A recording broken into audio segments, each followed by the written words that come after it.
Did you know that 80% of first-time church visitors come because someone personally invited them?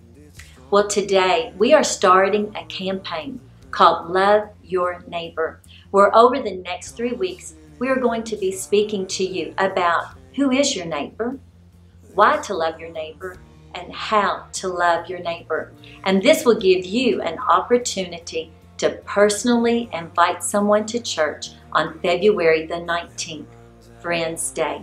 We believe now more than ever it's time to reach our unchurched neighbors for Christ. So who is my neighbor? In Luke chapter 10, Jesus was asked that same question, only the man was asking Jesus because really he wanted to justify his lack of concern, his lack of love for certain types of neighbors.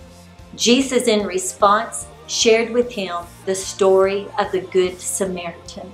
And we all understand the meaning in that story is to tell us that our neighbor is someone of any race, social background, or spiritual preference who has a need.